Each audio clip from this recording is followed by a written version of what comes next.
Hello students, कैसे हो आप सभी? मस्त। तो देखो हमारा कहाँ पे चल रहे थे हम? हमारा डिवाइजर्स वाला चल रहा था, number of divisors and sum of the divisors. ठीक है, तो लिखो उसमें एक क्वेश्चन और बेटा कि मैंने मान लिया कोई n इज इक्वल टू 2 की पावर 4, 3 की पावर 2, 5 की पावर 4, ये कोई भी एक नंबर है। इसके क्या बताने हैं हमें? First even number of factors, वैसे मैं बता चुका हूँ ये, पर मेनली दो चीज़ बतानी है, एक आध और एक्स्ट्रा बता रहा हूँ। Even number of factors,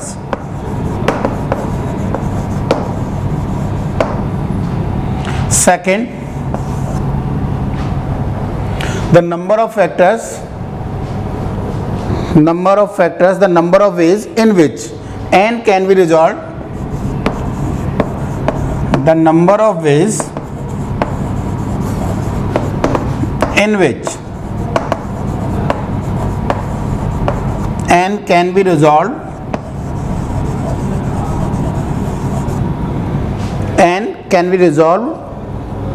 as a product of two divisors,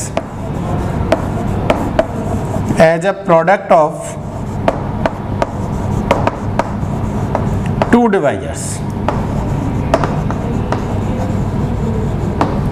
और थर्ड है बेटा the number of ways in which n can be resolve as a product of two divisors if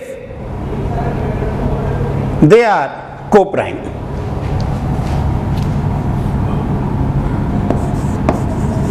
the number of ways in which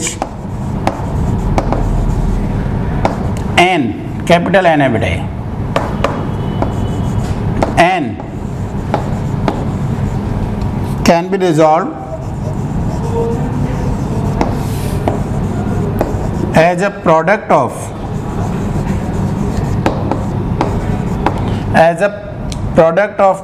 two factors या two divisors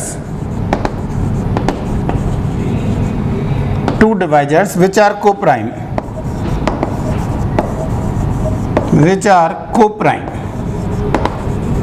या relative prime.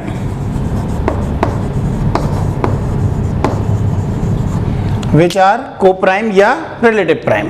अब बोलो तो mainly ये दो ही थे। अब बोलो तो क्या कह रहे हैं? सबसे पहले तो इवन नंबर ऑफ फैक्टर्स बताओ। Even number of factors, question number 1 बेटा, at least 1 2 is to be included. At least 1 2 is to be included, कम से कम एक 2 लेना है भाई में। तो 2 हमारे पास 4 हैं, तो या तो 1 लें या 2 लें या 3 लें या 4 लें। कितने तरीके से? 2 का सिलेक्शन 4 तरीके से बेटा। 3 को लें या नहीं लें, 3 तरीके। 5 को लें या नहीं लें, 5 तरीके। आंसर इज कितना हो गया बेटा? 16। सेकेंड क्या कह रहा है? The number of ways in which n can be resolved as a product of two divisors, as a product of two divisors। क्या कह रहे हैं बताओ? as a product of two divisors का मतलब क्या हुआ बेटा कि नंबर ऑफ वेज निकालें, टोटल नंबर ऑफ फैक्टर्स निकालें, डिवाइड बाई 2। यदि इवन नंबर है तो, ऑड नंबर है तो +1/2। तो क्या कह रहे हैं बोलो? या फिर यहां से डायरेक्ट ही बोल, चलो टोटल तो चाहिए फिर भी। Total number of factors divisors बोलो भाई। 5 इंटू 3 इंटू 5 कितना हुआ बेटा? 25 75 कितना हुआ? 75। अब बताओ क्या कह रहा है? टोटल 75 है बेटा हमारे पास। अब इसमें क्या कह रहा है? ऑड नंबर है, वैसे भी दिख रहा था। n एक परफेक्ट स्क्वायर है बेटा। किसका स्क्वायर है बताया था मैं? ऑड नंबर फैक्टर्स कब आएंगे? जब एक परफेक्ट स्क्वायर होगा। 2 स्क्वायर इंटू 3 इंटू 5 स्क्वायर का होल स्क्वायर है या नहीं? तो n एक कैसा है? Perfect square. परफेक्ट स्क्वायर है तो नंबर ऑफ फैक्टर्स कैसे आएंगे? हमेशा ऑड आएंगे बेटा। 75 है बेटा। तो बताओ आंसर क्या हो जाएगा? As a product of two factors, as a product of two factors या two divisors is equal to 75 + 1/2। 76 divide by 2 38 is your answer. कहने का मतलब ये हुआ कैसे बेटा, यदि मैंने इसीलिए मैंने दोबारा दिया है कि मैं और थोड़ा सा समझा सकूं। क्लास में टाइम हो गया था, काफ़ी ज़्यादा एक्स्ट्रा हो गया था, इसलिए मैंने उसको वहाँ पे ज़्यादा नहीं दिया था। कि जैसे 16 है बेटा, तो बताओ 16 के दो के प्रोडक्ट में 1 इंटू 16 लिख सकते हैं, 2 इंटू 8 लिख सकते हैं। अब एक 4 ही तो बचा भाई, ये टोटल फैक्टर होते हैं हमारे इसके। तो फर्स्ट लास्ट लिख दिया हमने, सेकंड लास्ट बच गया बेटा, एक बच गया बीच में, ऑब्वियसली उसी को दोबारा लिखेंगे। यही तो होंगी टोटल, यस और नो, ठीक है नहीं? तो 4 इंटू 4 तो एक हमारा, जबकि हमारे फैक्टर कितने थे, ये क्या लिखा हुआ था बेटा 2 की पावर 4, यानी नंबर ऑफ फैक्टर्स कितने थे 5 थे।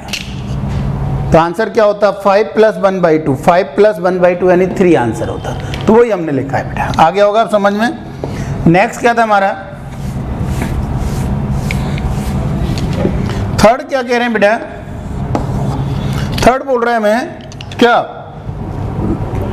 विच आर को प्राइम या रिलेटिव प्राइम। कितने प्राइम नंबर है 3, तो या तो 3 में से 1 या 3 में से 2, 3C0, 3C1, 3C2, 3C3 bye 2। तो आंसर 2 की पावर 3/2 एंड 2 की पावर 2, आंसर इज 4। कौन कौन से बेटा, एक तो 1 इंटू n, 1 इंटू जो भी n नंबर है n फर्स्ट, सेकंड कौन सा होगा बेटा इसमें,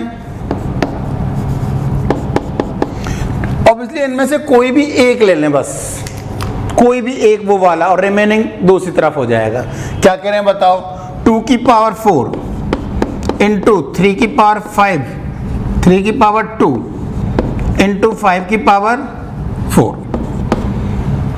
और क्या होगा 3 की पावर 2 इंटू 2 की पावर 4, 5 की पावर 4, 4 4 ये, और एक 5 की पावर 4 इंटू 2 की पावर 4 इंटू 3 की पावर 2। ये 4 केस बनेंगे बस भाई, और कोई पॉसिबिलिटी नहीं है बेटा, इसके अलावा और कोई पॉसिबिलिटी नहीं है भाई। 1 इंटू n इंटू 1। अब हम यही तो बोल रहे हैं कि इनमें से, इस प्राइम में से एक का सिलेक्शन, इसमें से एक का सिलेक्शन, एक का सिलेक्शन मतलब 2 का रिजेक्शन। आगे वो ये सभी केसेस उसमें आए नहीं आए, एक का सिलेक्शन का मतलब 2 का रिजेक्शन। ऐसा नहीं हो सकता भाई 2 की पावर 3 इंटू 2 इंटू 3 स्क्वायर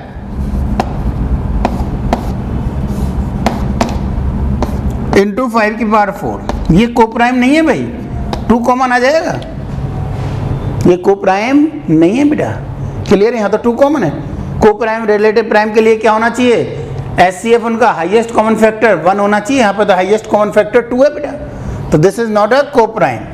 तो 2 जब भी लेना है एक साथ सभी लेने पड़ेंगे, 3 जब भी लेना है एक साथ सब लेने पड़ेंगे। क्लियर है? हुआ कि नहीं हुआ बताओ? 2 वाले सारे केस आएंगे, 3 वाले ये सारे केस आ गए, तो और कोई पॉसिबिलिटी नहीं है। ये 4 केस बनेंगे जो कि हमने देख लिया। आ गया होगा आप समझ में क्या कहना चाह रहे हैं बेटा?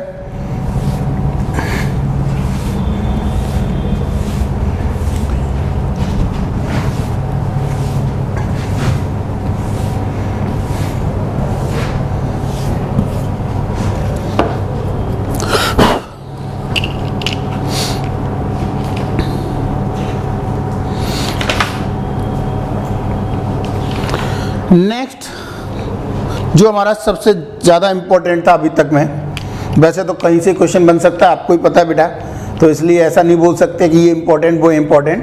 कहने का मतलब ये कंसेप्ट बढ़िया है इसलिए इम्पोर्टेंट है, बस ऐसा नहीं है। हमें नहीं पता एग्जाम में कहाँ से आने वाला है, ठीक है? जिसका कि हम यदि जनरल लिखना चाहें तो डिस्ट्रीब्यूशन ऑफ अलाइक ऑब्जेक्ट्स,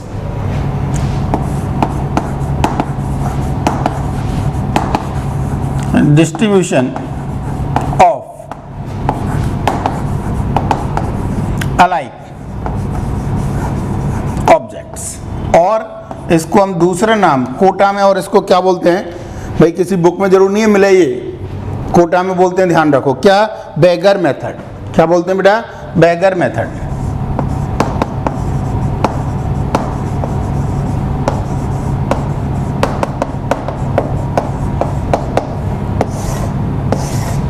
क्या बोलते हैं बेटा?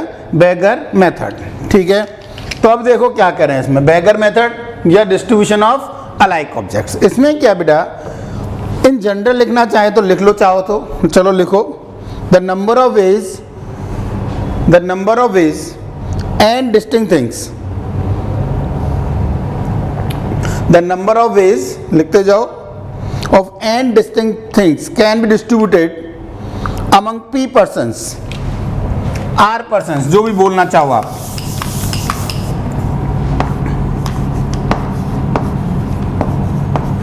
The number of ways of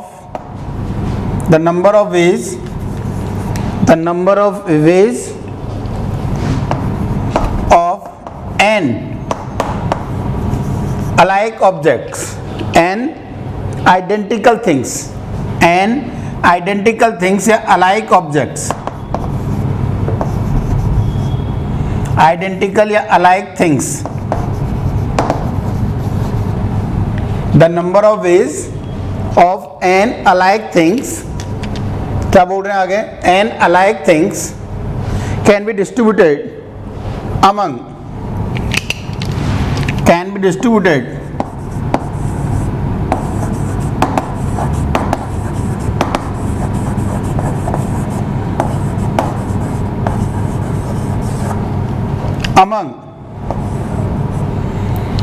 R persons या P persons, जो भी बोलना चाहो, P persons,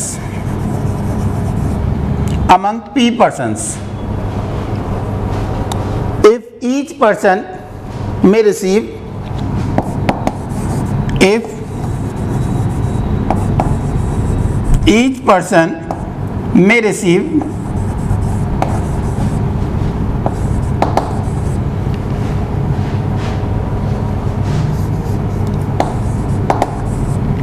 and each person may receive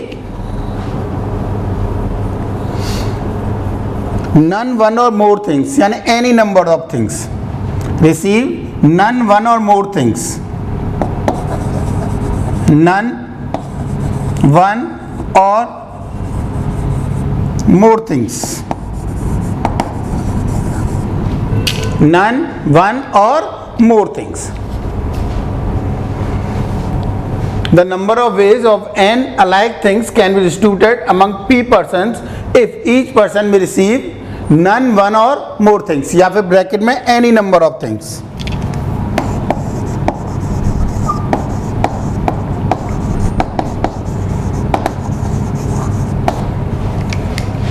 Is given by, the number of ways is given by n plus P minus 1C P minus 1, n plus P minus 1 C P minus 1। Result काम का है बेटा, याद रखना है हमें। यानी हम क्या करें, हम बोल रहे हैं बेटा इसके बजाय, और हम इसको क्या बोल रहे हैं, और करते हुए लिखना चाहें तो, और number of non negative, complete लिखें तो कंप्लीट लिख सकते हो बेटा, negative, non negative integer solution, integral solution of number of non negative integral solution of the equation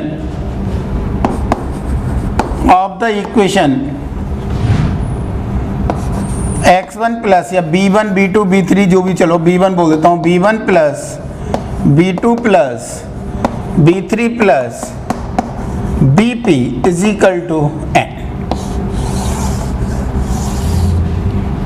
क्या कह रहे हैं बेटा, हम बात बोलिए, देखो हम बोल रहे हैं ये हमारे पास n आइडेंटिकल थिंग्स हैं, एक तरह से हम मान रहे हैं ये n आइडेंटिकल थिंग्स हैं, इनको p beggar, first beggar, second beggar, third beggar और pth बैगर में हमें डिस्ट्रीब्यूट करना है। Number of integral non negative integral solution, यानी किसी को कुछ मिल जाए, 0 हो सकता है, किसी को 0 1 2 अप टू n हो सकता है या नहीं हो सकता, बताओ।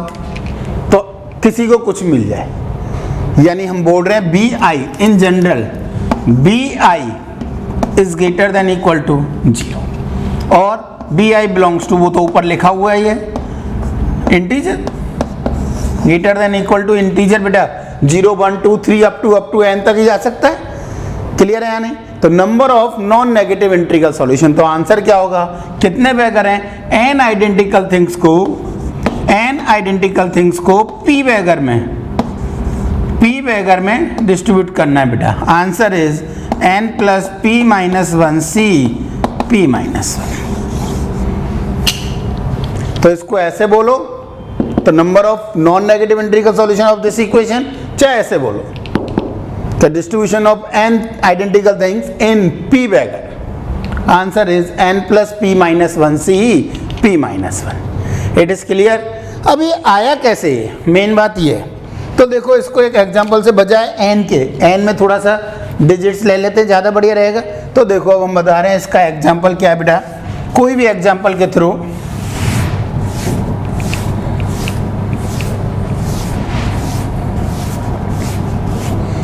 तो मैंने क्या माना बेटा, जितनी भी आपकी मर्जी, मैंने 8 आइडेंटिकल थिंग्स मान ली, 8 आइडेंटिकल थिंग्स, अलाइक थिंग्स।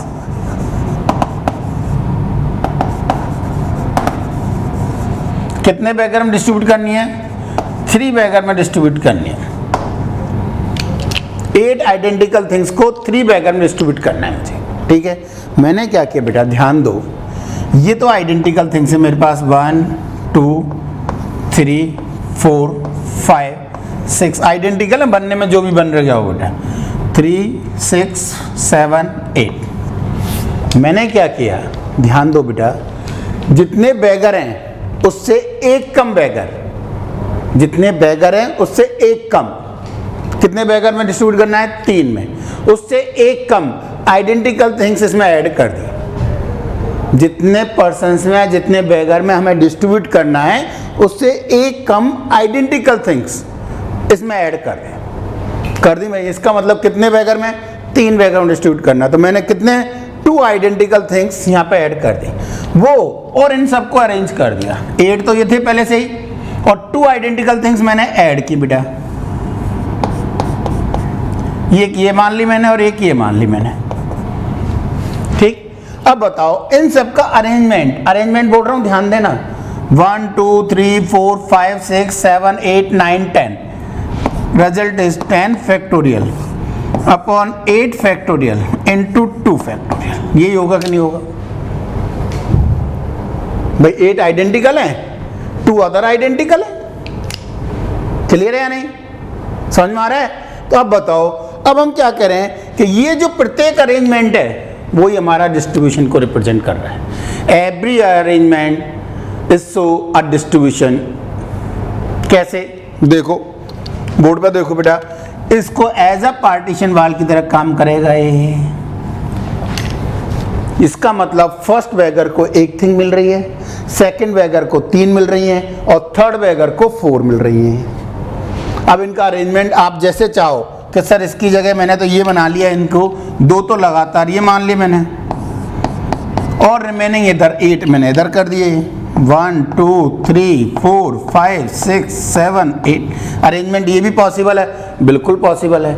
इसका मतलब ये एज अ पार्टीशन वाल की तरह काम करेगा बेटा। फर्स्ट वाले को कुछ नहीं मिला, सेकंड वाले को कुछ नहीं मिला है, और सबके सब हमने थर्ड को दे दिए हैं। यानी हमारे पास 3 बेगर थे। पहले केस में हमारे पास यदि हम बोल रहे हैं तो 1 1 और 1 3 और 4। दूसरे केस में 0 0 और 8। क्लियर? अब आपकी मर्जी है कि इनको कहाँ लगाते हो, कि सर इसकी जगह हमने तो यहाँ पे लगा दिया, इनको एक को यहाँ बोल दिया और एक को यहाँ बोल दिया। ठीक है भाई, इसका मतलब फर्स्ट बेगर को 5, सेकंड बेगर को 3 और लास्ट बेगर को कुछ नहीं। पार्टीशन वाले की तरह काम कर रहा है बेटा। तो बताओ प्रत्येक अरेंजमेंट एक डिस्ट्रीब्यूशन को रिप्रेजेंट कर रहा है, नहीं कर रहा है? Every arrangement gives a one distribution. तो टोटल नंबर ऑफ अरेंजमेंट यानी total number of distributions. Clear हुआ कि नहीं हुआ ये बताओ। तो बताओ आंसर क्या था हमारा? आंसर था इसका 10 फैक्टोरियल। इसको मैं और क्या लिख सकता हूँ बेटा? मैं लिख सकता था इसको 10 फैक्टोरियल C 10C2, और मुझे तो अब मेरे आंसर में चाहिए 8 और 2 की फॉर्म है, तो मैं इसको और क्या लिख सकता था, 8 प्लस 3 माइनस 1c 3 माइनस 1, यानी आंसर 10c2 वही। ठीक है, अब यदि मैं वही यदि मैं n में अब देखना चाहें तो अब समझ में आ जाएगा। देखो अब मैं n में बता रहा हूँ कि मेरे पास कितने बेटा n आइडेंटिकल थिंग्स हैं। कितने टोटल n, कितने वैगर में डिस्ट्रीब्यूट करनी थी हमें, p वैगर में डिस्ट्रीब्यूट करनी, उससे एक कम वैगर ऐड कर दें, यानी कितने ऐड करें, ये कितने ऐड किए बेटा, p माइनस 1 ऐड किए। अब इन सबको अरेंज करते हैं, प्रत्येक अरेंजमेंट एक डिस्ट्रीब्यूशन को रिप्रेजेंट कर रहा है। तो टोटल जितने अरेंजमेंट होंगे यानी n plus p minus 1 factorial upon n factorial into p minus 1 factorial. और यही क्या लिखा हुआ है बेटा हमारा, n plus p minus 1c p minus 1। आया समझ में? ये अलग बात है, इसको ये भी लिख सकते हैं हम, n plus p minus 1 C P C N N C R is equal to N C N minus R. पर हम तो यही यूज़ करेंगे भाई, कैलकुलेशन करनी होगी, आप बाद में सॉल्व कर देंगे उसको, ठीक है नहीं? तो बताओ हम क्या करें, क्लियर हुआ कि नहीं हुआ? तो जितने टोटल अरेंजमेंट है उतने क्या होंगे बेटा, डिस्ट्रीब्यूशन हो जाएंगे। तो कितने डिस्ट्रीब्यूशन होंगे हमारे, n प्लस p माइनस 1 सी p माइनस 1। तो इसको हमेशा हम बेगर मेथड को किससे सॉल्व करेंगे, इक्वेशन बना के, ज़्यादा बेटर है। किससे करेंगे, इक्वेशन बना के। n आइडेंटिकल, ये आइडेंटिकल होना जरूरी है, ध्यान दो। एक केस ऐसा होना जरूरी है क्योंकि रिवर्स भी करेंगे हम इसका, ठीक है? तो एक केस ऐसा होना जरूरी है जिसमें ये सभी आइडेंटिकल हो। तो n आइडेंटिकल थिंग्स को कितने बेगर में, p बेगर में, n plus p minus 1 c p minus 1। Clear? 10 को 4 बेगर में, प्रैक्टिस के लिए बोलो फटाफट आंसर। 10 आइडेंटिकल थिंग्स को 4 बेगर में बेटा,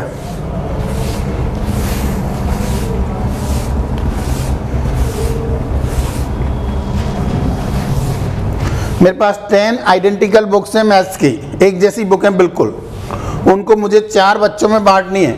हाउ मेनी वेज? किसी को कुछ भी मिले, किसी को कितने भी मिले बेटा। तो बताओ 10 आइडेंटिकल थिंग्स को कितने बेगर में, 4 बेगर, 4 स्टूडेंट्स में बांटना है बेटा। तो आंसर क्या हो जाएगा बताओ, 10 plus 4 minus 1 C 4 minus 1। Answer is 13c3। Answer is 13c3। Clear है? तो 10 आइडेंटिकल थिंग्स को 4 बेगर में बांटने के तरीके, किसी को कुछ भी मिले। इसका मतलब हम ये बोल रहे हैं x1 x2 x3 और x4 इज इक्वल टू 10। इसके non negative integer solution, non negative integral solution का मतलब हमें क्या कह रहा है बेटा, xi greater than equal to 0 and xi belongs to i। Clear है नहीं? तो बताओ इन 10 आइडेंटिकल थिंग्स को कितने बेगर में, 4 बेगर में। आंसर वही 10 plus 4 minus 1 c 4 minus 1। Clear? अब यदि ये बोल दे कि कम से कम एक तो मिले ही सबको, कम से कम एक थिंग्स तो सबको मिले भाई, ठीक है? तो एक एक बांट दो, आइडेंटिकल है, बांटने के तरीके तो अलग अलग होंगे ही नहीं, तो डिफरेंट थोड़ी ना है जो कौन सी किसको जा रही है, ठीक है? तो हम क्या करें, 10 आइडेंटिकल थिंग्स को 4 बच्चों में बांटनी है, और जनरलाइज बोलना चाहें तो n को p में बांटनी है, प्रत्येक को कम से कम एक एक मिले। Each get at least 1, each get at least 1 things. The number of veg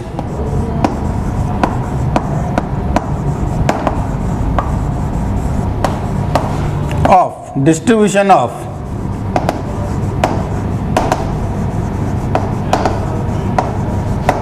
the number of ways of distribution of n identical things, n identical things, n identical things and alike things in p beggars, and p beggars if each get at least 1 thing, each get at least 1 thing, प्रत्येक को कम से कम 1 मिले, या फिर हम ये बोल सकते हैं बेटा x1 plus x2 plus xp is equal to n के number of natural solution, number of natural solution, number of natural solution का मतलब यही तो हुआ भाई, x1 is greater than equal to 1 और x1 belongs to n, xi belongs to n, तो greater than equal to 0 की जगह ग्रेटर देन इक्वल टू 1 है बेटा। इसका मतलब हम एक एक दे दें भाई सबको, एक तो शॉर्ट मेथड तो यही है भाई कि हम सबको एक एक दे दें भाई।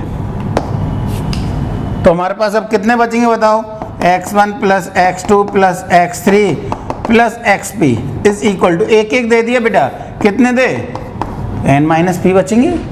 तो अब n माइनस पी को कितने में, p बैगर में, तो n माइनस पी को p बैगर में,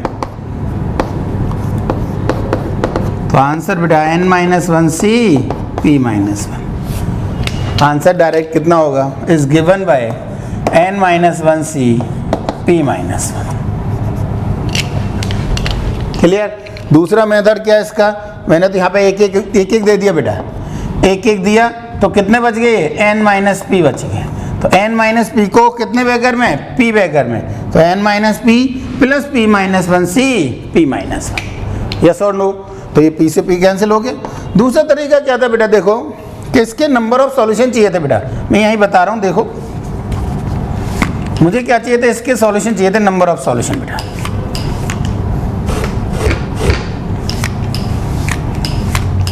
देखो इधर मैंने क्या किया, xi को कैपिटल xi प्लस 1 रख दिया, यानी x1 को कैपिटल x1 प्लस 1, x2 को कैपिटल x2 प्लस 1, x3 को capital x3 plus 1 and so on लिख सकते हैं। उससे क्या हुआ, उससे ये हुआ बेटा हमारा कि अब यहाँ पर यदि xi greater than equal to 1 है, कहाँ गया, xi greater than equal to 1 है और xi belongs to natural number है बेटा, तो कैपिटल xi बताओ, कैपिटल xi यहाँ से इसमें से एक माइनस कर देंगे, एक माइनस कर देंगे, तो capital xi is greater than equal to 0 and capital xi belongs to whole number हो जाएगा।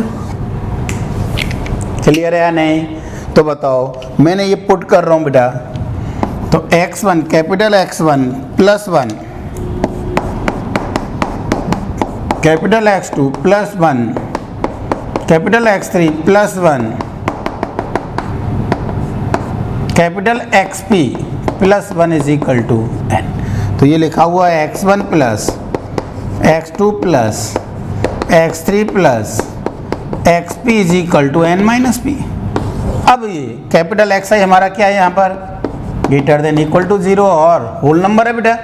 तो बोलो इन n minus P identical things को कितने बैगर में, p बैगर में डिस्ट्रीब्यूट करना है। तो आंसर क्या हो जाएगा, n minus P plus p minus 1c, तो p से p कैंसिल, तो final answer n minus 1c p minus 1। Clear. तो प्रत्येक को कम से कम एक मिले, उसके लिए कितने तरीके बेटा, n minus 1c p minus 1, ठीक है नहीं। अब देखो तो क्वेश्चन और ये तो था बेटा हमारा बिल्कुल जनरल तरीका। अब जो हमने क्वेश्चंस पहले भी किए हैं उनको भी एक दो बताएंगे, वो भी यहाँ से हो जाएंगे भैया, वो भी बताएंगे। पहले हम कर चुके हैं, उनको भी यहाँ से बताएंगे कि यहाँ से कैसे पॉसिबल है वो। देखो तो अब क्या कह रहे हैं, लिखते जाओ क्वेश्चंस। फर्स्ट बेटा, फाइंड द, पहले तो क्या करें, सॉल्यूशन वाले ही बात करें, हम इक्वेशन वाले क्वेश्चंस कर रहे हैं पहले, तो ठीक है। वर्ड्स प्रॉब्लम, लैंग्वेज प्रॉब्लम बाद में करेंगे। लिखो पहला, find the number of non negative integral solution of, find the number of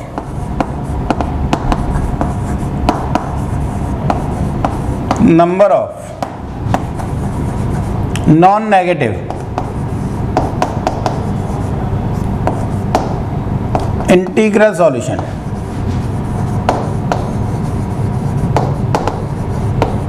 of x plus Y plus Z is equal to 100। इसका मतलब बेटा x greater than equal to 0 है, y greater than equal to 0 है और z greater than equal to 0 और integer हैं। इसका मतलब सीधा सीधा दिख रहा है, इस इक्वेशन का मतलब 100 आइडेंटिकल थिंग्स को कितने बैगर में बेटा, 3 बैगर में। 100 आइडेंटिकल थिंग्स को 3 बैगर में। आंसर बोलो 100 प्लस 3 माइनस 1 C 3 माइनस 1 यानी 102 C2। कैलकुलेशन भी करना चाहें तो 102 इंटू 101 बाय 2 51 कितना हो जाएगा 51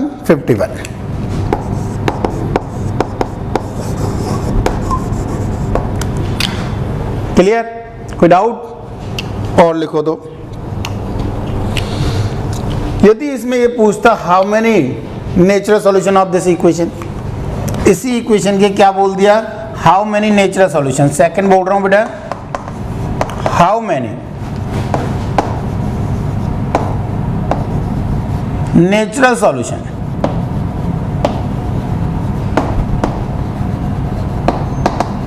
इसका मतलब इस बार x greater than equal to 1, y greater than equal to 1 and z greater than equal to 1 और नेचुरल नंबर है सबके सब बेटा। तो अब क्या करें बताओ, इक्वेशन क्या आती है हमारे पास, x plus Y plus Z is equal to 100।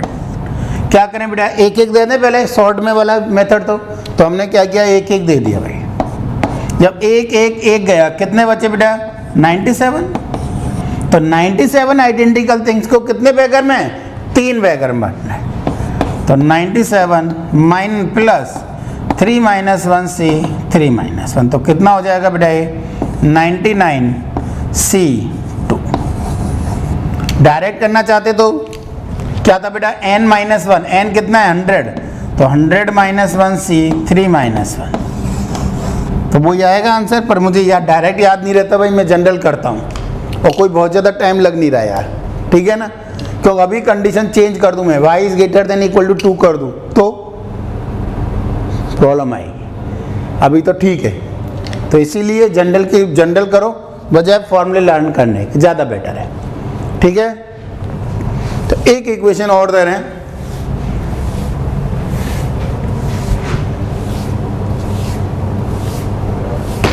लिखो इक्वेशन दे रखिए बेटा मैं, x plus Y plus Z plus W is equal to, चलो 100 ही कर देता हूं।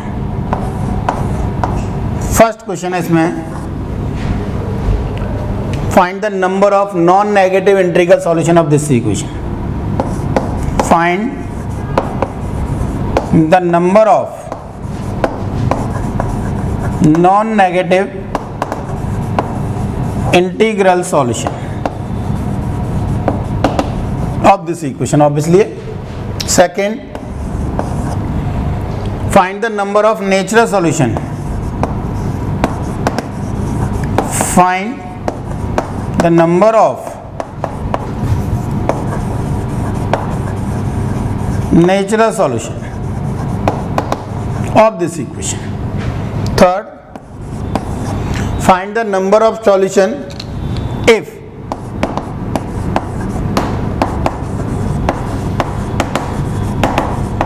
find the number of solution of this equation obviously if x is greater than 2,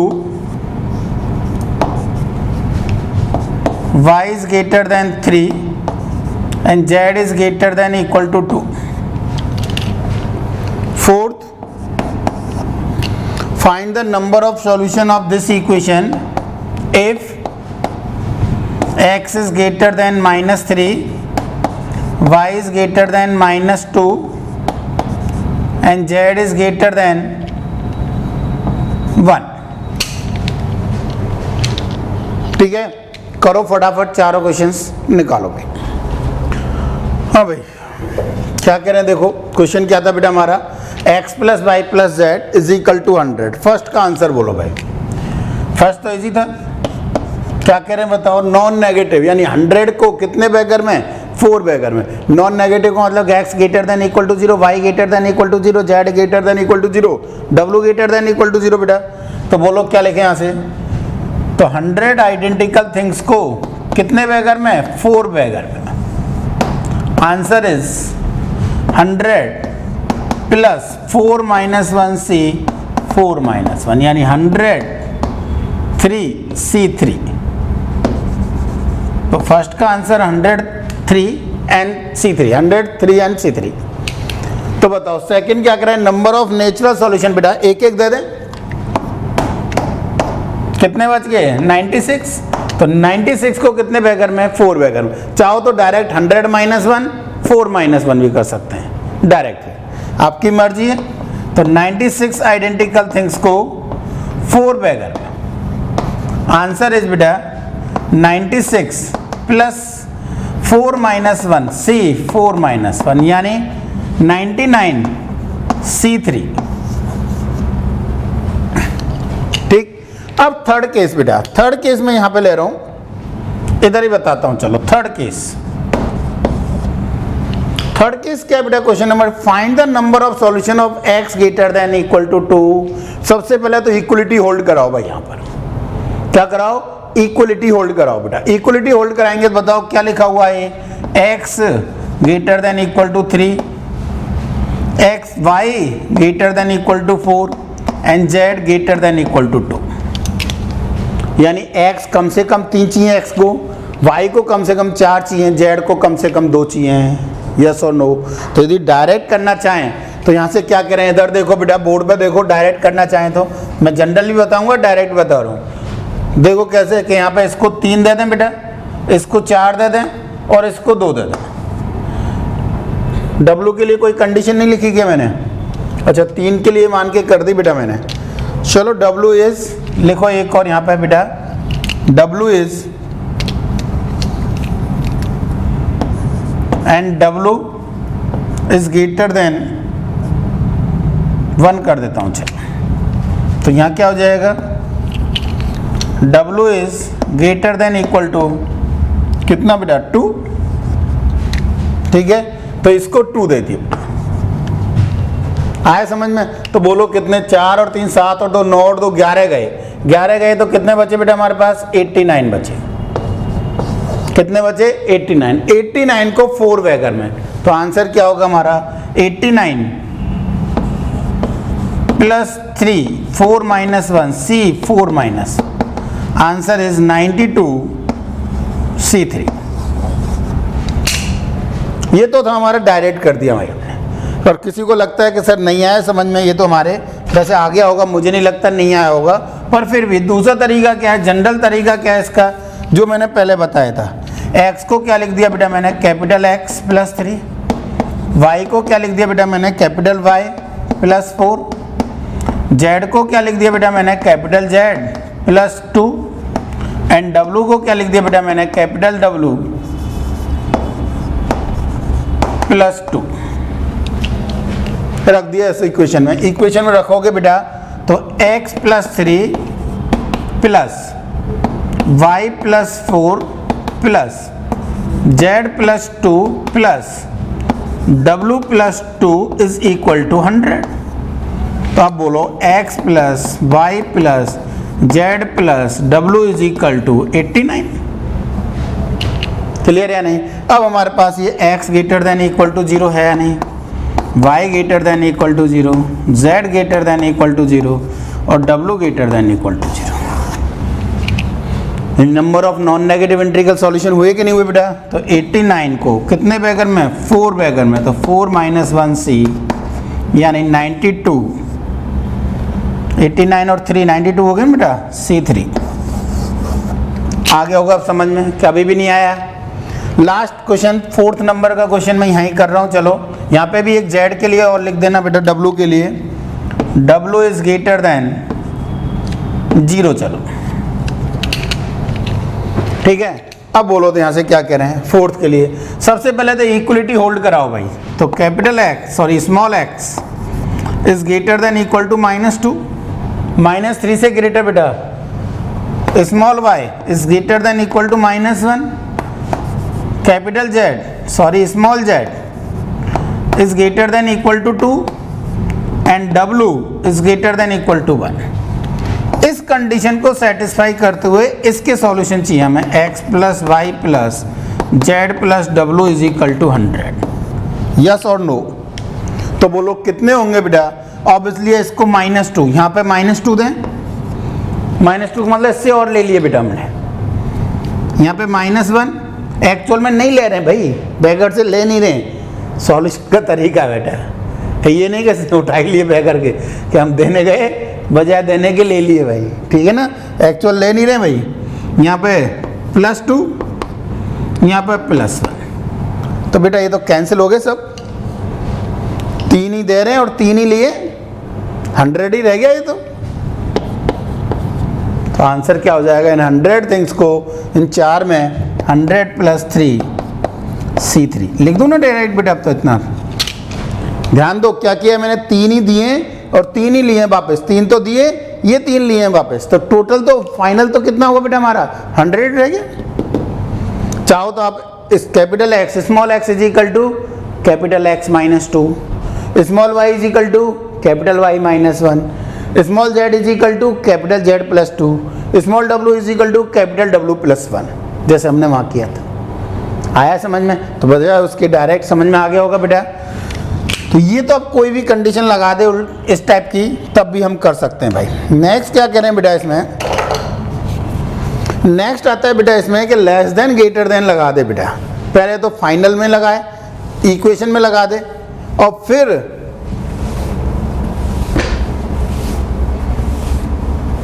x के लिए लगा दे बेटा।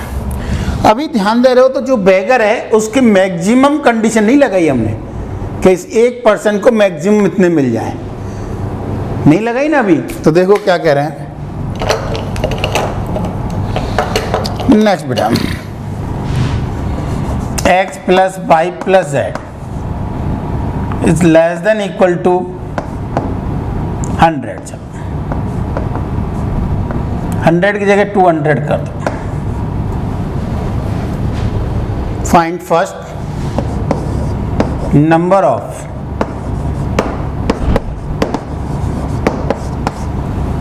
Of non negative integral solution. Second natural solution. चलो और चाहो तो कंडीशन लगा दो कोई भी। Second number of natural solution. Third number of solutions satisfying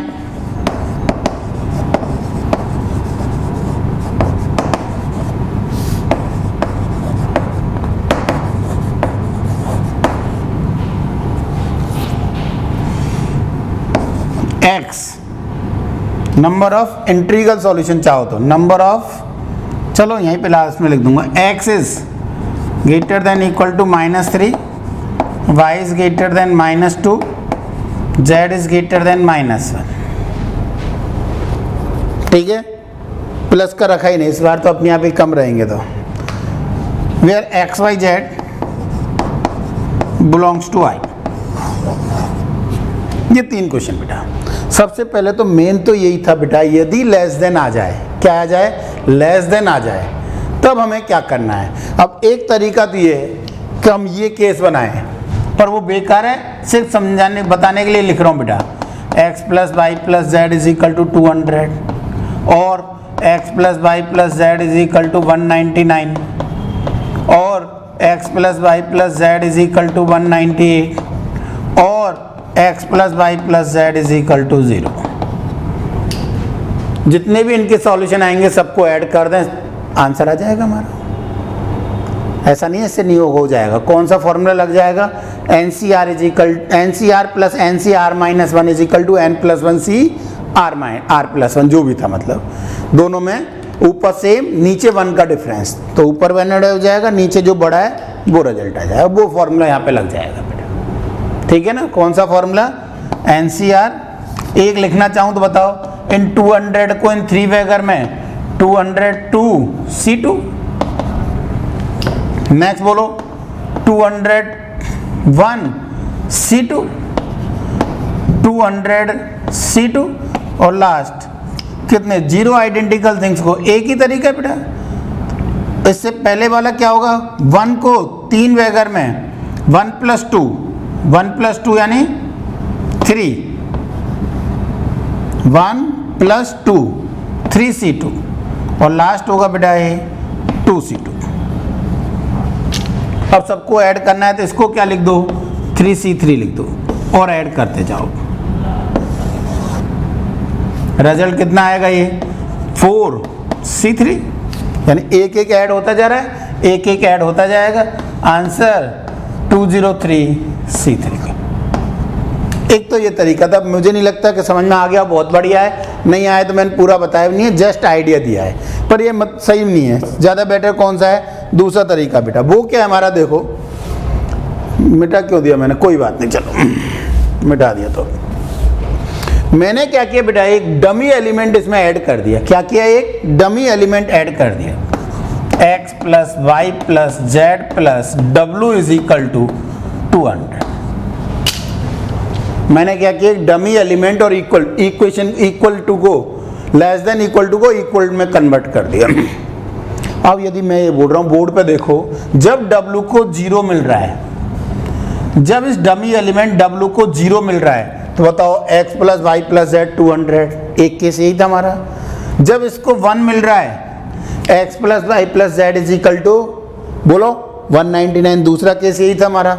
2 मिल रहा है, x + y + z = 198, और जब इसको 200 मिल रहे हैं, तो x + y + z = 0, यानी सभी केस हमारे कवर हुए कि नहीं हुए, सभी केस कवर हुए कि नहीं हुए, क्लियर है। जो मैंने यहाँ पे लिखे थे, हमारे कंडीशन क्या थी बेटा, x + y + z 200, x + y + z 199, 198, 197 up to 0।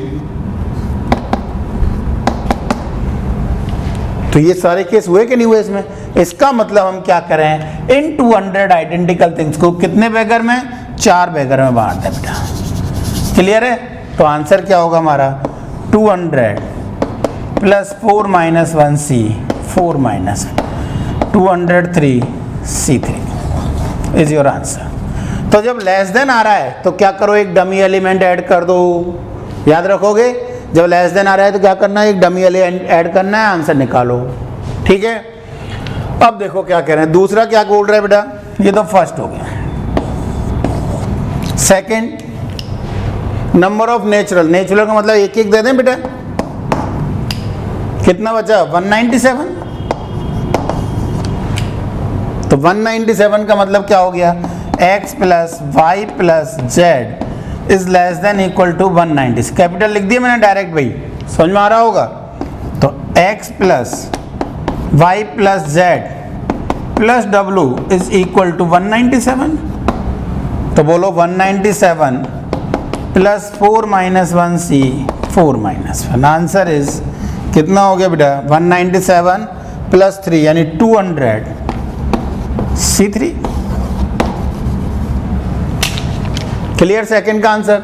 Third क्या कह रहे हो, नंबर ऑफ सॉल्यूशन। थर्ड में देखो क्या कह रहे हैं, इधर लिख देता हूं मैं, चलो देखो इधर देख लिख रहा हूं। थर्ड में क्या कह रहा है बेटा, मैं थर्ड में बोल रहा है x। पहले तो इक्वलिटी होल्ड कराओ सबकी भाई, x is greater than equal to -3, y is greater than equal to -1, z is greater than equal to 0। -1 से जस्ट बड़ा इंटीजर बेटा, -2 से बड़ा, ये तो इक्वलिटी पहले से होल्ड कर रही है। यानी small x is equal to capital X -3, y is equal to capital Y -1, और स्मॉल z तो 0 है ही पहले से ही, रख दो भाई। तो capital X -3 plus capital Y -1 plus small z is equal to is less than equal to पहले तो 200। तो कितना आ गया बेटा हमारा, x + y + z is less than equal to 204। तब बोलो x + y + z + w is equal to 204। तो 204 को कितने बैगर में, 4 बैगर में, +3c3 यानी आंसर 207c3। क्लियर हो गया। तो जब लेस देन है तब क्लियर है, कैसे करोगे बेटा? अब संग में ग्रेटर देन और लगा दिया तो देखो एक और लिखो,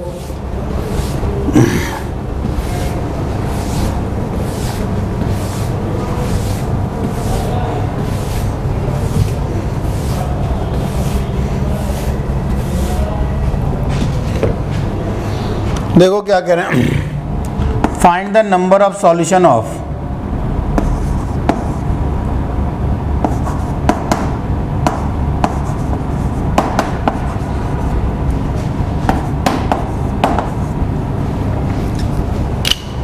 where xi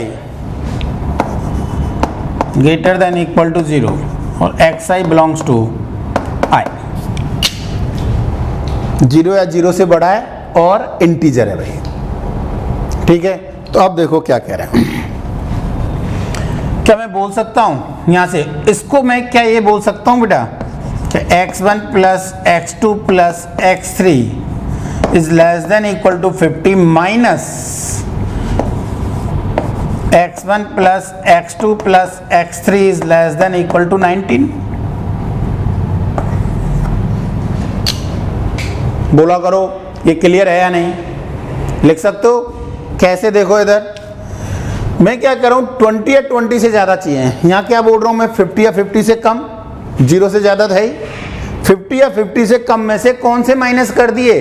19 तक माइनस कर दिए मैंने, 19 तक माइनस कर दिए। तो बताओ कौन से बचेंगे?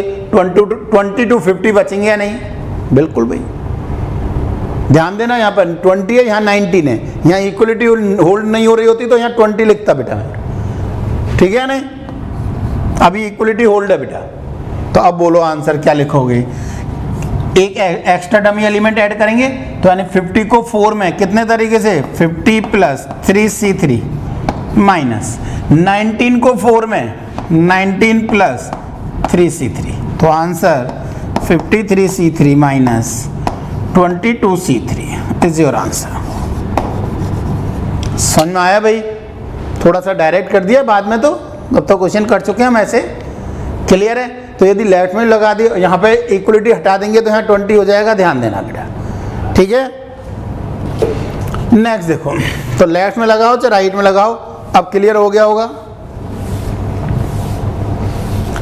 अब क्या करें बेटा, यदि अपर केस पे कंडीशन लगा दी, क्या लगा दी? अपर केस पे कंडीशन लगा दी, यानी हम क्या कह रहे हैं देखो कि x1 plus x2 plus x3 is equal to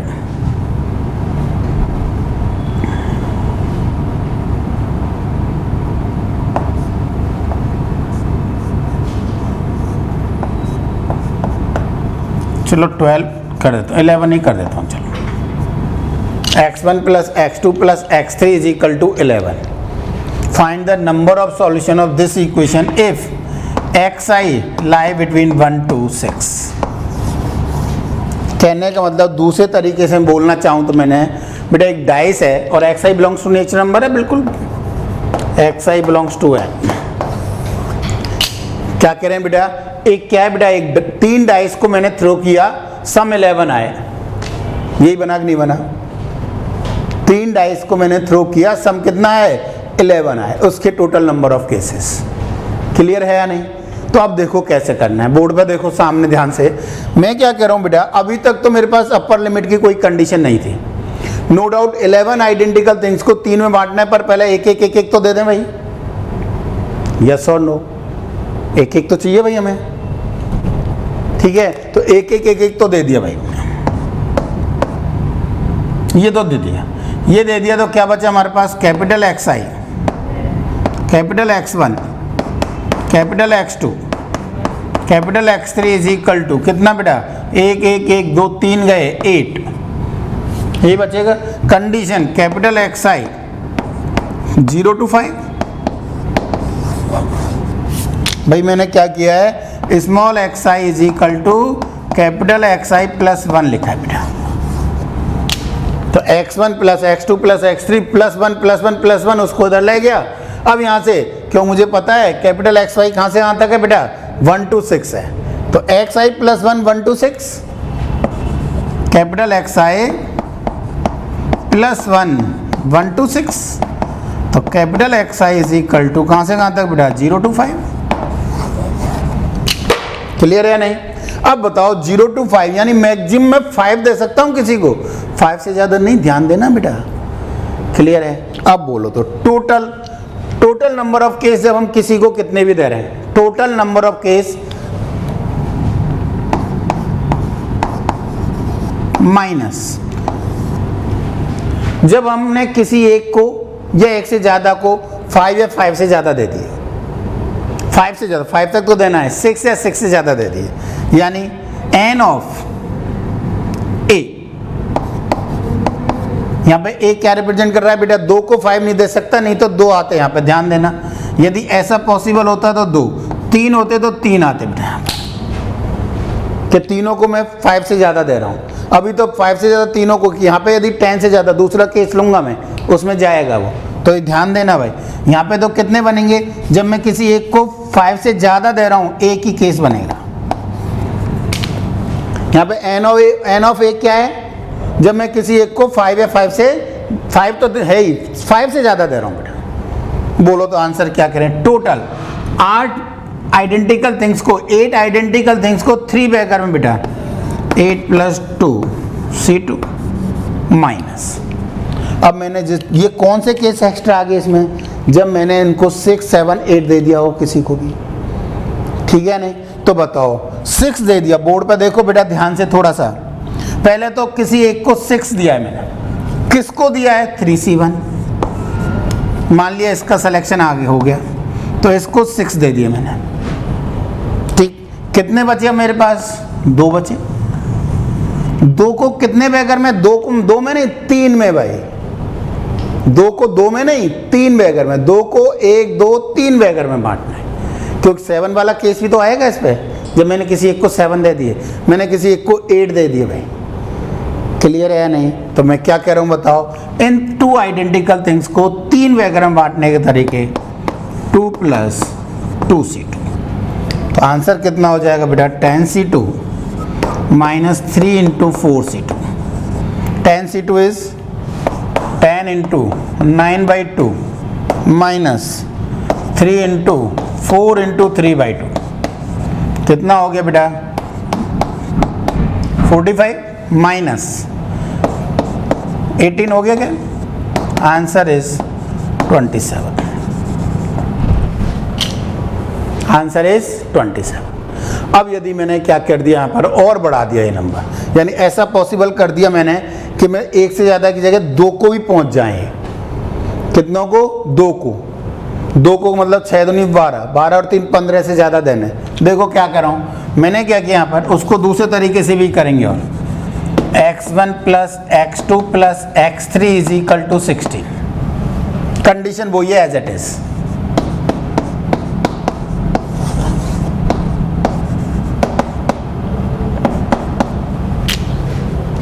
condition as it is है।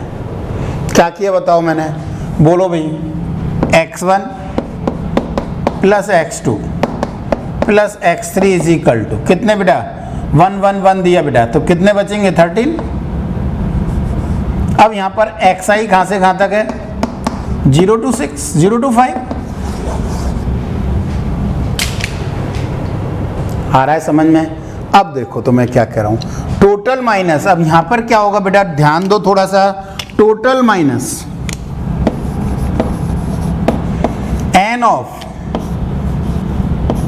A union B। मीनिंग समझ में आया?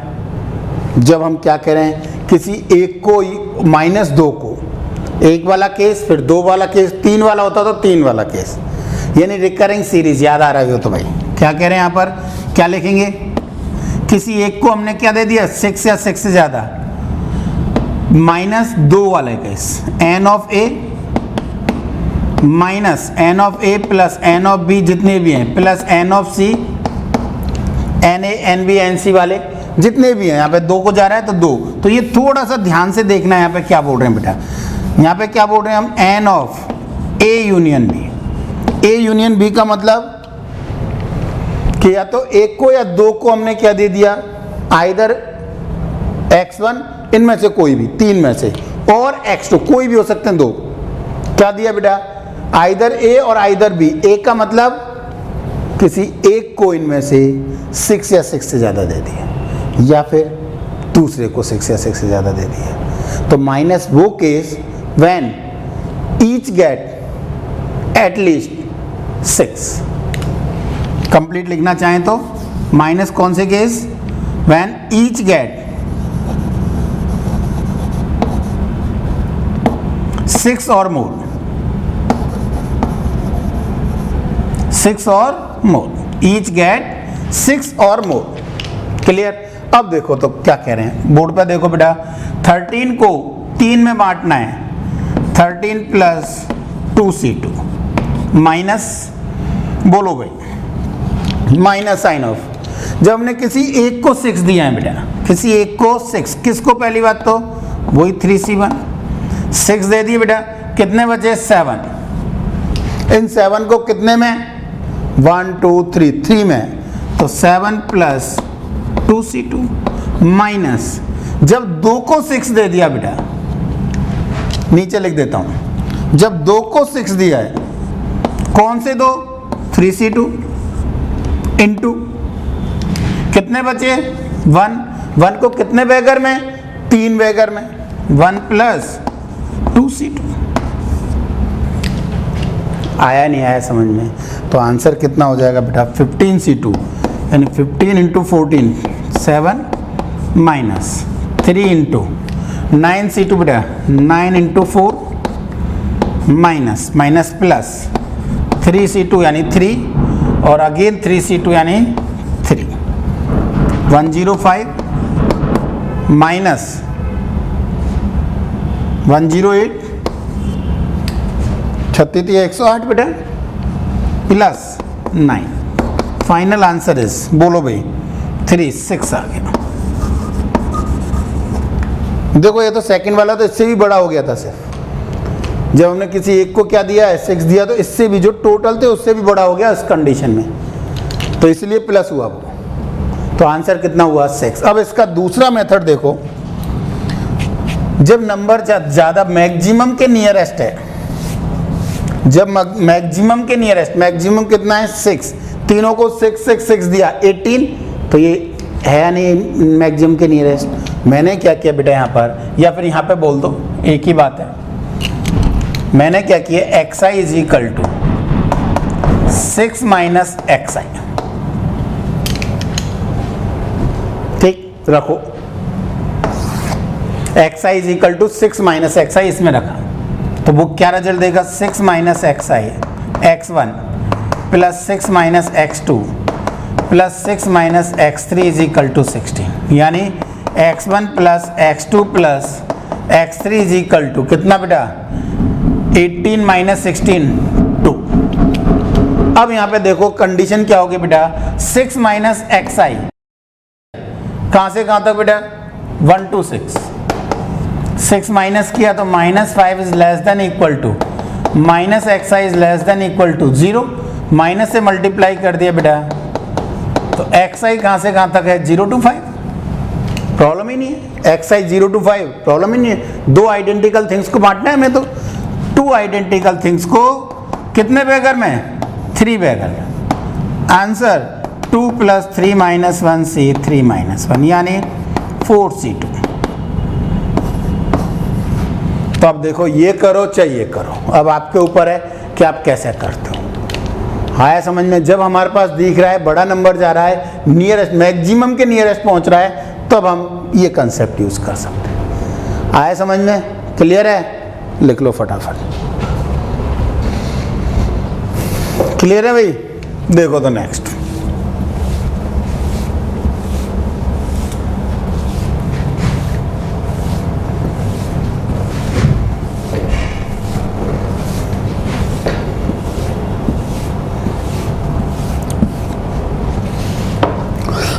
नेक्स्ट है बेटा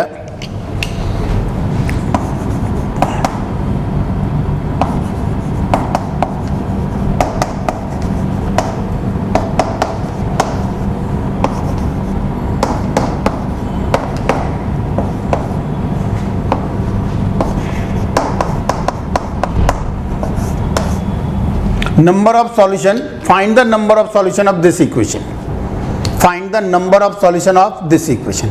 Again दो मेथड, पहले इजी वाला, दूसरा जनरल वाला. इजी वाला कौन सा है? 9 4 जा 36, 9 4 जा 36, 36 के पास है, बिल्कुल पास में भाई, तो वो वाला पहले लिख रहे हैं हम. कौन क्या कह रहे हैं बेटा? मैंने क्या किया, let x I is equal to capital x i 9 minus capital x i, 9 minus capital x i, तो पुट कर दिया है 9 minus x1 plus 9 minus x2 plus 9 minus x3 plus 9 minus x4 is equal to 32. तो यहाँ से result क्या आ गया? x1 plus x2 plus x3 plus x4 is equal to 36 minus 32, 4 बेटा. अब कंडीशन क्या है यहाँ से बताओ? 9 माइनस एक्स आई, कहाँ से कहाँ तक? 3 to 6, 3 to 9. तो एक्स आई बोलो कहाँ से कहाँ तक हो जाएगा? Minus 6 is less than equal to minus X I is less than equal to 0. तो X I 6 is greater than equal to X I is greater than equal to 0. यानी एक्स आई 0 to 6 है और हमारे पास maximum 4 ही है, कोई problem ही नहीं है, एक ही बार में आंसर आ जाएगा हमारा. यानी 4 आइडेंटिकल थिंग्स को कितने बैगर में? 4 ही बैगर में बेटा. आंसर इज 4 प्लस 3c3 यानी 7c3. Answer is 35. 7c3 बेटा 35, 6 कैंसिल हो जाएगा. आया समझ में? तो ये आंसर कितना हुआ हमारा? 35 हुआ. It is clear. अब इसका जो दूसरा मेथड था वो थोड़ा सा बड़ा है, पर फिर भी मैं बता रहा हूं. देखो क्या कह रहे हैं हम, क्या बोल रहे हैं बेटा कि बताओ क्या कह रहे हैं. सबसे पहले 3 3 3 तो दे दिए, ये तो दे दें. तो हमारे पास क्या बच्चा बताओ? हमारे पास बच्चा कोई भी a plus B plus C plus D is equal to 3 3 3 गए बेटा. कितना बच्चा बताओ यहां से? बोलो. 3 6 9 12 20. अब यहां पर एक ही कंडीशन a1 a2 a3 लिख देते, कोई बात नहीं. एक ही कंडीशन कहां से कहां तक बेटा? 0 to 6. Similar B, similar C and similar D. यानी मैक्सिमम 6 तक दे सकते हैं हम, मिनिमम 0. तो बताओ टोटल 20 प्लस 3 C3 माइनस, बोलो भाई. जब हमने किसी एक को 6 तक तो दे सकते थे, 6 से ज्यादा किसी एक को 7 दे दिए. किसको? पहली बात तो 4C1, किसको? पहली बात 4C1. किसी एक को 7 गए बेटा 13, 13 को कितने में बेटा? 4 वैगर में. तो 13 प्लस 3C3 माइनस, जब किन्हीं दो को, कौन से दो? 4C2, एक और 7, कितने गए बेटा? 14 गए. 14 गए तो कितने बचे? 6. 6 को कितने वैगर में? 4 वैगर में. 6 प्लस 3C3. 3 को 7 दे ही नहीं सकते. This is your answer. ये भी एक आंसर है. कैलकुलेट करो वही आएगा. चलो कैलकुलेट कर देता हूं मैं. 23 into 22 into 21 upon 3 into 2 into 1 minus 4 into 16 into 15 into कितना बेटा? 14 by 6 plus 6 into 4C2 is 6 बेटा. 9 इंटू 8 इंटू 7 बाई 6. बोलो तो क्या कह रहे हैं यहाँ से? 3 से बेटा 7, 2 से 11, कितना है बताओ? 77. 11 3 से 33, 11 2 से 22 और 3, 22 और 3 25 इंटू 7, 7 3 से 21, 2 35 37 3 माइनस कितना? देखो बेटा 6 से बेटा कौन सा कैंसिल हो रहा है? एक साथ तो कोई भी नहीं हो रहा है. ये 5, ये 2, 2 से 2 तो कितना आ गया? 10. 16 इंटू 14 इंटू 10 कितना हो जाएगा?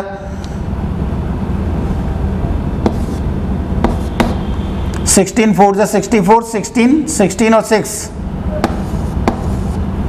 16 और 6 220 हो गया क्या बेटा, प्लस नेक्स्ट क्या कह रहे हैं बताओ, यहाँ से 6 से 6 कैंसिल, 9 8 जा 72 इंटू 7,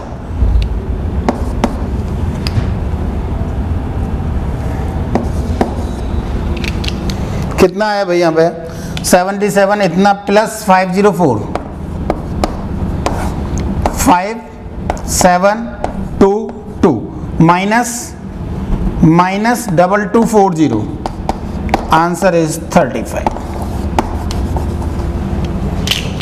आए समझ में? तो आप कैसे करते हो, कैसे दिमाग में आता है, डिपेंड इस पे करता है बेटा, कौन सा कंसेप्ट। अब आप देखो ये, अब आप देखो कहीं भी मिलता है क्या, ये कहीं नहीं मिलता है भाई, बहुत रेयर केस हैं, बहुत रेयर टीचर हैं जो इस कंसेप्ट को समझाते हैं माइनस करने वाले। आया समझ में? अब देखो इस पे एक क्वेश्चन और बताता हूं मैं, क्या कह रहा हूं देखो,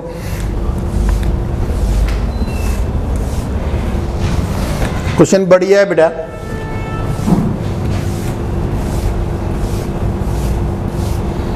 लिखो, if fx is equal to ax cube, fx is equal to ax cube plus bx square plus cx plus d, where abcd belongs to,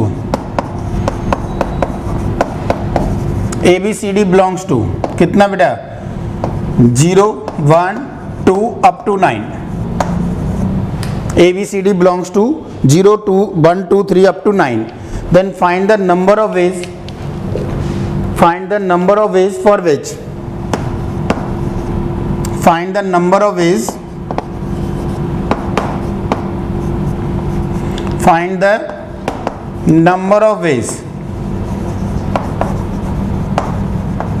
for which f of -1 is equal to 9, f of -1 is equal to 9। देखो क्या कह रहे हैं आप board पे देखो, हमने क्या किया बेटा, f of -1 का मतलब -a plus b minus c plus d is equal to 9, यही बोल रहे हैं, क्लियर है नहीं? तो इसका मतलब अब क्या बोल, और क्या बोल सकते हो बताओ, यहाँ से b plus d minus a minus c is equal to 9। मैंने क्या किया बेटा, बोर्ड पे देखो b और d सब 0 to 9 है, मैंने क्या लिख दिया, b is equal to 9 minus capital b and d is equal to 9 minus capital d। लिख सकता हूँ? बिल्कुल लिख सकते हैं। तो अब बताओ क्या करें, यहाँ से ये पुट कर दिया यहाँ पर, तो 9 minus capital b plus 9 minus capital d minus a minus c is equal to 9। तो ये लिखा हुआ है बेटा a plus B plus C plus D is equal to 9। a plus B, B capital है और डी भी कैपिटल है। अब b और d की वैल्यू ऑब्वियसली 0 to 9 ही होगी, कैपिटल b और कैपिटल g की वैल्यू 0 1 2 3 अप टू 9 ही होगी या नहीं होगी, यानी इसके सॉल्यूशन चाहिए हमें। आंसर बोलो, 9 प्लस 3c3 यानी 12c3 is your answer. 12 into 11 calculation कर सकते हैं जो भी है, चाहें तो बाय 6, यानी आंसर इज 220। आया समझ में? क्लियर है? लिखो नेक्स्ट, देखो बेटा हमने एक क्वेश्चन में पहले क्वेश्चन कराया था कि जिसका सम 59 है, 7 डिजिट नंबर था, याद आ रहा हो तो 7 डिजिट नंबर, और सम कितना था उसका 59, सम ऑफ द डिजिट्स इज 59। याद आया? जो 999 वाला किया था,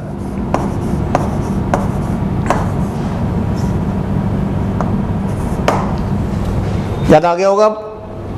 अब देखो मैं इस वाले क्वेश्चन को बैगर से बता रहा हूँ, और मैंने वहाँ भी बोला था कि मैं लूँगा बेटा आगे इसको। मैं क्या कर रहा हूँ, xi plus x1 plus x2 plus x3 plus x4 plus x5 plus x6 plus x7, कितना है ये 59। ये मैक्सिमम एक्स आई कहाँ से कहाँ तक है बेटा हमारे 0 to 9, एक्स आई कहाँ से कहाँ तक है हमारा 0 to 9 और होल नंबर है, ठीक है नहीं। तो मैंने क्या किया बेटा, small x I is equal to capital x i 9 minus capital x i लिख दिया, 9 माइनस कैपिटल एक्स आई। जैसे ही आप रखोगे बताओ 9 minus X one plus 9 minus X two plus 9 minus X three plus 9 minus X four plus 9 minus X five plus 9 minus X six plus 9 minus X seven is equal to 59। तो यहाँ से कितना आया बेटा, x1 plus x2 plus x3 plus x4 plus x5 plus x6 plus x7 is equal to कितना हो जाएगा 63 minus 59, 63 minus 59 4। Clear है या नहीं? तो बताओ 4 आइडेंटिकल थिंग्स को कितने वैगर में है, 7 वैगर में है। तो 4 plus 6 C6, answer is 10C4, यानी 10 into 9 into 8 into 7 upon 4 into 3 into 2 into 1, 24 3 जा, आंसर इज 210। और मैंने बोला था याद रखना आंसर 210, कंप्लीट भी सॉल्व किया था, यदि आपको याद हो तो कंप्लीट सॉल्व किया था बेटा, तो आंसर 210 और बोला था याद करो जिससे कि आगे कंफर्म हो जाए आपका। तो कैसे करते हो वो डिपेंड करता है भाई। वहाँ पे एक एक केस बनाए थे, याद हो तो 5 केस बने थे, यहाँ डायरेक्ट सॉल्व करते। ये तो इतना लिखना पड़ रहा है, प्रैक्टिस है तो फटाफट हो जाता है direct. Capital x I 1 to 7 कितना है 63 माइनस 59, 4 डायरेक्ट है। वो मुझे समझाने के लिए बताने के लिए मुझे तो कंप्लीट लिखना पड़ता है बेटा। देखो एक और क्वेश्चन, वो भी मैं बैगर मेथड से समझा रहा हूँ अब, क्यों उस पर दूसरे टाइप के क्वेश्चन भी बनते हैं। क्या एक क्वेश्चन कराया था मैंने, कौन सा, कोई भी 2 स्टेशन के बिटवीन 9 या 10 या n इंटरमीडिएट स्टेशन, याद आ रहा है कहीं, वो वाला क्वेश्चन मैं उसमें डिजिट में डाल देता हूँ कि 9 इंटरमीडिएट स्टेशन है A और B के between, S1 S2 up to S9 ये स्टेशन है, 3 का सिलेक्शन करना है, नो 2 आर कंसेक्यूटिव।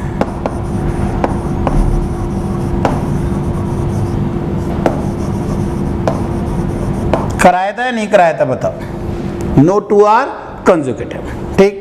कितने का सिलेक्शन करना है, 3 का सिलेक्शन करना है, कोई भी क्या नहीं होना चाहिए, कंसेक्यूटिव नहीं होना चाहिए, नो 2 आर कंसेक्यूटिव, कोई भी 2 कंसेक्यूटिव यानी कोई भी 2 लगातार नहीं होने चाहिए। वहाँ पे याद आ रहा है आंसर क्या किया था बेटा, 9 में से -3 6 गैप 7, कितने का सिलेक्शन, आंसर ये था हमारा, यस और नो था बेटा। अब देखो मैं क्या कह रहा हूँ, मैंने मान लिया ये x1 प्लस x1 तो क्या है, x1 is the number of station, number of station left of the first station, मतलब जो हमने फर्स्ट स्टेशन सेलेक्ट किया है, कोई सा भी हो सकता है वो, उससे लेफ्ट में जितने भी स्टेशन थे वो x1 है। यदि S1 सेलेक्ट किया है तो 0 हो जाएगा ये, S2 सेलेक्ट किया है तो 1 हो जाएगा ये, S3 सेलेक्ट किया है तो 2 हो जाएगा ये, and so on. S3 select किया है तो 2 हो जाएगा ये, S4 सेलेक्ट किया है तो 3 हो जाएगा ये। क्लियर है या नहीं? तो x1 सेकेंड, ये x2 बेटा, फर्स्ट और सेकेंड के बिटवीन जितने भी हैं सेकेंड स्टेशन, फर्स्ट और सेकेंड के बिटवीन। अब बताओ फर्स्ट यदि मैंने 3 लिया है, ध्यान दो, तो क्या मैं 4th ले सकता था, फिफ्थ, तो कम से कम 1 है, 4 छोड़ दिया बेटा मैंने, तो गैप कम से कम 1 है या नहीं। मैं रिपीट कर रहा हूं, ध्यान दो क्या कह रहा हूं बेटा। यदि मैंने फर्स्ट मान लिया, फर्स्ट ही लिया है, तो सेकंड में क्या ले सकता हूं, सेकंड, थर्ड, फोर्थ, कम से कम 1 का डिफरेंस है या नहीं। थर्ड सेकंड नहीं लग सकता, सॉरी, थर्ड फोर्थ, तो बीच में कितने छोड़ दिए मैंने, 1 ही तो छोड़ा है, S2 greater than equal to 1। Next क्या कह रहे हैं बताओ, नेक्स्ट बेटा ये थर्ड स्टेशन, इनको मैंने क्या लिख रहा हूं x3, ये भी ग्रेटर देन इक्वल टू 1, और तो हमारे जो ये बचे कुचे ये x4, ये लास्ट में जो बच गए, लास्ट मान बाई चांस मैंने 6 नंबर का सेलेक्ट किया तो 7 8 9 बचेंगे नहीं बचेंगे, और लास्ट 9 हुआ तो, और मैं 3 सेलेक्ट कर चुका हूं, तो इन सब का सम बेटा मेरा कितना होना चाहिए बोलो, इन सब का सम 3 सेलेक्ट कर चुके हैं तो 6 होना चाहिए। टोटल कितने थे? 9 थे, टोटल 9 थे, कितने को सेलेक्ट कर चुके हैं हम? इनको सेलेक्ट कर चुके हैं। तो बताओ क्या कह रहे हैं यहाँ से, बोलो यहाँ से हम क्या बोल रहे हैं बेटा, इन सब का सॉल्यूशन चाहिए, यहाँ से एक एक देना है, यहाँ से कंडीशन क्लियर है भाई, तो इनको एक एक दे दिया बेटा, कितने बचे हमारे पास? 4, यानी 4 आइडेंटिकल थिंग्स को कितने बैगर में? 4 बैगर में बांटना है बेटा, मैं 4 आइडेंटिकल थिंग्स को 4 बैगर में बांटना है, 4 + 3c3, आंसर इज 7c3। आए समझ में? क्लियर है? लिखो। हाँ भाई, तो इस टाइप के और 2 क्वेश्चन और देखो बेटा, लिखो 2 क्वेश्चन और करा रहे हैं इसी टाइप के, थोड़ा सा चेंज होगा, नो डाउट, एकदम आइडेंटिकल नहीं होंगे, कुछ ना कुछ चेंज होगा, कुछ ना कुछ सीखने को मिलेगा। पहला क्या करें, लिखो find the number of ways to choose 7 distinct natural number, find the number of ways to choose 7 distinct, अरे यार 7 distinct natural number.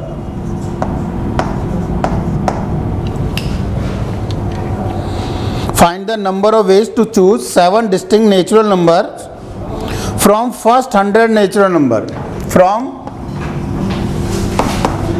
first 100 natural number.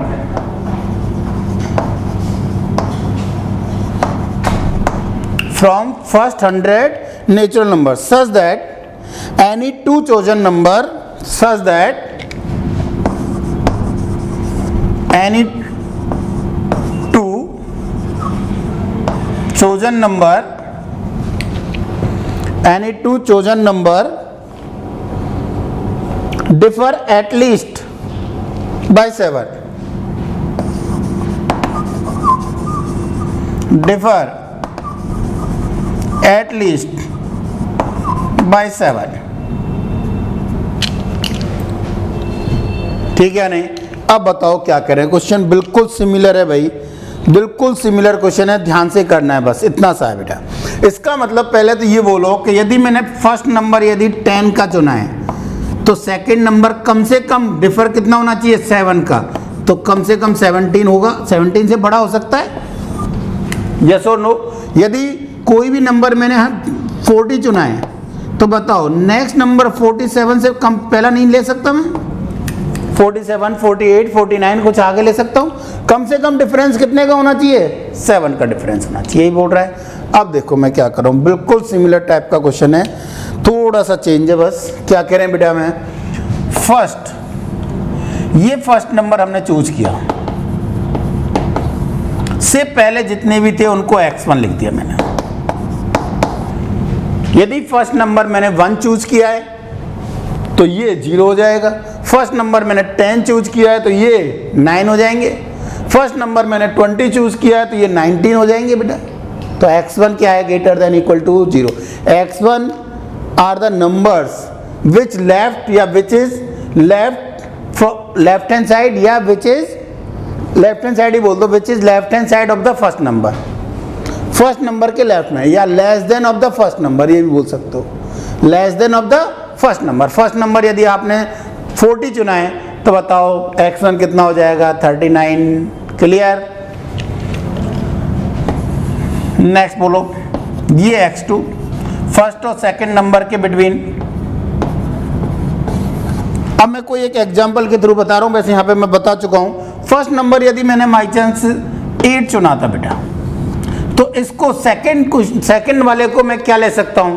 Second वाले को मैं कम से कम 7 का डिफरेंस 15 है, 15 से ग्रेटर ले सकता हूं, यस और नो?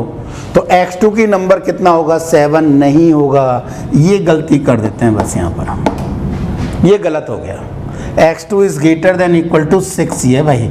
कौन कौन से छोड़े हमने, 9, 10, 11, 12, 13 और 14।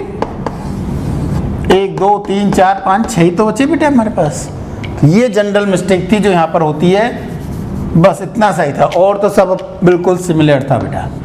नेक्स्ट थर्ड वाला, थर्ड के बिटवीन वाला x3, fourth number x4,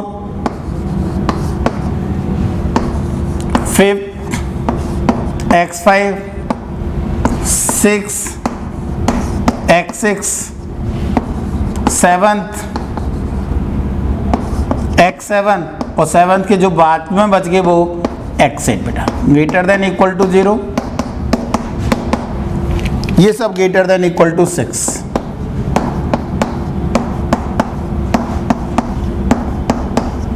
yes और नो।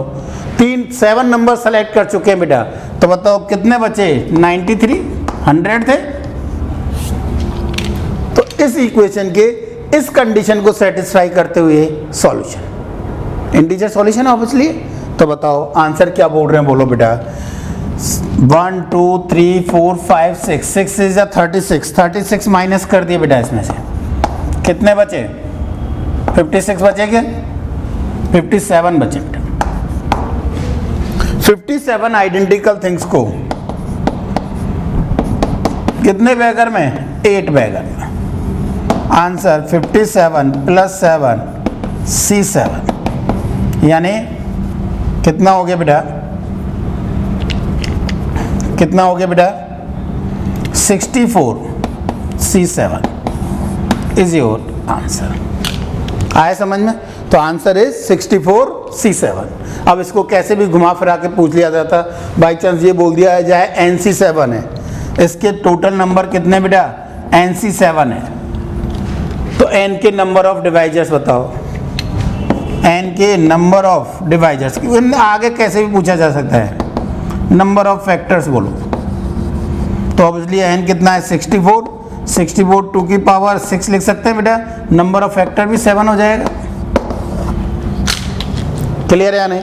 तो वो कैसे भी घुमा फिरा के पूछा जा सकता है आगे, तो उससे कोई मतलब नहीं है अपने को। तो एक और क्वेश्चन इस पे बेस, और आज के लिए चलो वो ही लास्ट करते हैं बेटा। तो आज के लिए लास्ट क्वेश्चन, और इस पे बेगर मेथड पे और नेक्स्ट क्लास में क्वेश्चंस लेंगे बेटा, ठीक है। सबसे ज़्यादा इंपॉर्टेंट है, समझ में आ गया होगा अब कि भाई यहाँ वास्तव में इंपॉर्टेंट है भाई, क्वेश्चन बढ़िया बन सकते हैं बेटा। लिखो, find the number of ways in which 5 boys and 20 girls, 5 boys and 20 girls, find the number of ways in which 5 boys and 20 girls can be arranged in a line,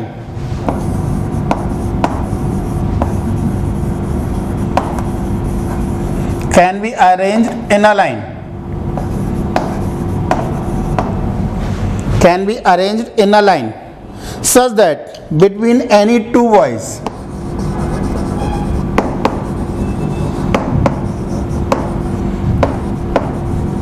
between any two boys, between any two boys there are at least 3 girls, there are at least 3 girls, there are at least 3 girls। क्या question कहना चाह रहा है बताओ? 5 boys and 20 girls can be arranged in a line such that between any two boys there are at least 3 girls। प्रत्येक boy के between कम से कम कितने, 3 गर्ल्स होने चाहिए बेटा। तो बताओ, सबसे पहले तो बॉयज का अरेंजमेंट बोलो भाई, B1, B2, B3, B4, B5, इनका अरेंजमेंट बोलो। कितने तरीके से इधर लिख रहा हूं, 5 फैक्टोरियल इनटू। अब गर्ल्स के लिए सीट का सिलेक्शन, कि गर्ल्स कहाँ पर बैठ सकती है, कहाँ पर खड़े हो सकते हैं, जो भी क्या करें हम एक लाइन में खड़े करना है भाई, लाइन में अरेंज करना है। तो गर्ल्स के लिए जगह का सिलेक्शन कितने तरीके से, इधर देखो मैंने मान लिया बेटा इससे पहले जो गर्ल्स हैं वो x1 है, इनके बिटवीन जो गर्ल हैं वो x2 है,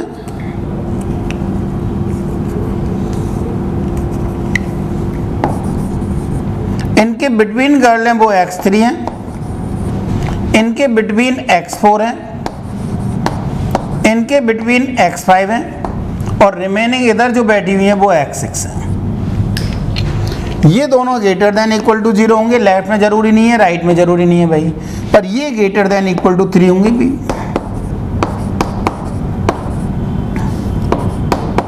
और इन सबका सम बताओ कितना होगा बेटा, 25 गर्ल्स हैं टोटल। टोटल कितनी गर्ल्स हैं बेटा, 25 गर्ल्स हैं। समझ में आया कि नहीं आया, बोलो भाई। तो अब बताओ क्या कह रहे हैं हम, क्या कह रहे हैं इसके number of solution according to given condition. Condition क्या क्या है हमारे पास कि 2 तो ग्रेटर देन इक्वल टू 0 है और 3 ग्रेटर देन इक्वल टू 3 है। तो 1 2 3 4, 4 3 जा 12, 12 माइनस किया बेटा इसमें से -12, कितने बचेंगे 13। तो 13 आइडेंटिकल थिंग्स को कितने बैगर में, 6 बैगर में। Answer is 13 + 5 C5। ये स्पेस है किसके लिए, गर्ल्स के लिए। 13 C5 यानी 18 C5 बेटा, ठीक है नहीं, कितना है 18 C5। कुछ गड़बड़ हो गया क्या, अच्छा 20 गर्ल्स थी, कितनी गर्ल्स हैं बेटा, 20 गर्ल्स हैं। मुझे 20 ध्यान रहे, 25 ध्यान, 20 गर्ल्स हैं तो 12 गए तो कितना बचा बेटा, 8 बचा। तो 8 आइडेंटिकल थिंग्स को कितने बैगर में, 6 बैगर में। तो 8 + 5 C5 यानी 13 C5। तो ये क्या कह रहे हैं 13 C5 किसके लिए, गर्ल्स की जगह के सिलेक्शन है। तो और उन पर 20 गर्ल्स को अरेंज करना है कितने तरीके बेटा, 20 फैक्टोरियल।